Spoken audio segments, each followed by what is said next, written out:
और धनखड़ जी कहते हैं कि ये तो देखिए तो सुप्रीम कोर्ट का फैसला था। आपने कह दिया कि article 142 is nuclear fissile material. ये किसी सरकार ने हक नहीं दिया कि अगर कोई विधेयक पारित होता है तो गवर्नर के पास जाता है, लेजिस्लेचर असेंबली पास कर दे तो गवर्नर को साइन करना पड़ता है, ये संविधान कहती है।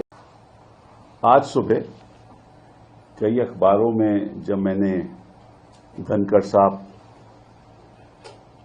का जो वक्तव्य था, जो स्पीच थी, वो पढ़ा तो मुझे दुख भी हुआ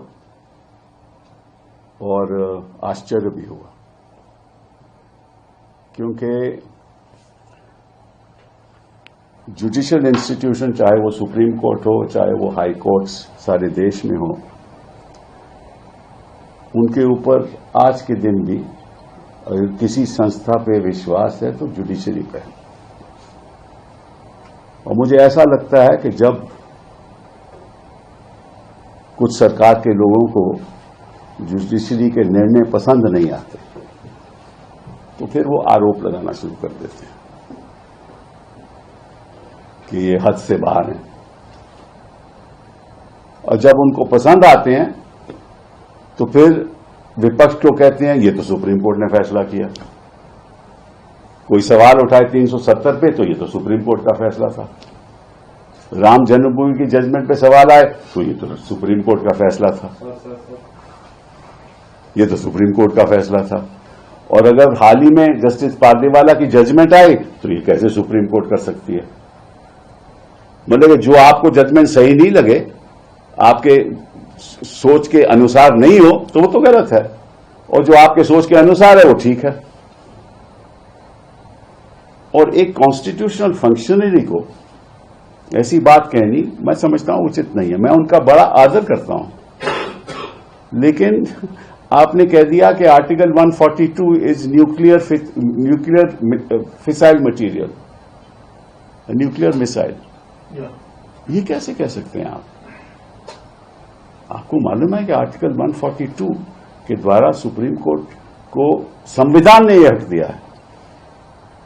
ये किसी सरकार ने हक नहीं दिया, संविधान ने हक दिया है टू डू कंप्लीट जस्टिस। पहली बात ये। दूसरी बात, और ये मैं देश की जनता को बताना चाहता हूं कि president of India is a titular head.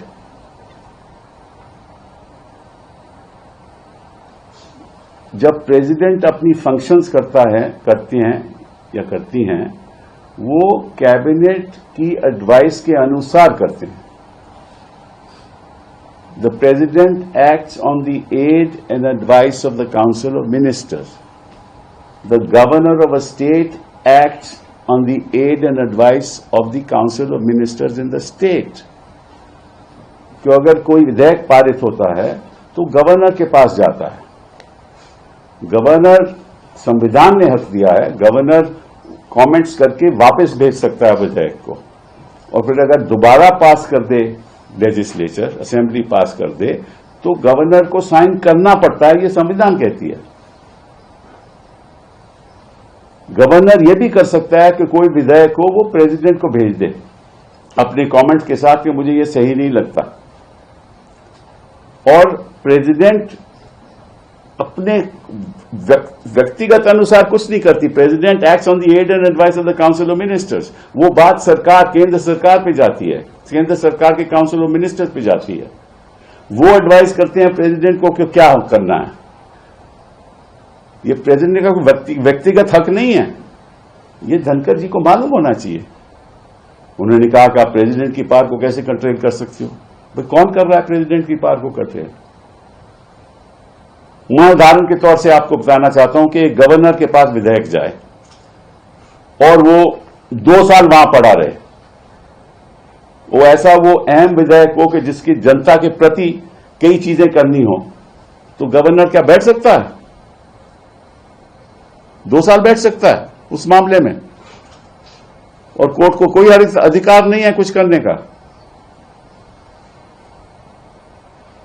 This is in fact an intrusion on the supremacy of the legislature. ये तो उल्टी बात है।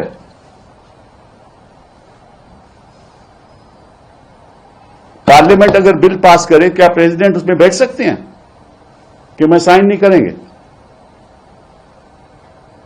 और अगर साइन नहीं करें तो किसी को अधिकार है कि नहीं कि भैया ये ऐसा अहम बिल है, कोई टेररिज्म पे बिल पास हो या किसी और चीज पे बिल पास हो, प्रेसिडेंट ये तो नहीं कह सकता मैं साइन नहीं करते।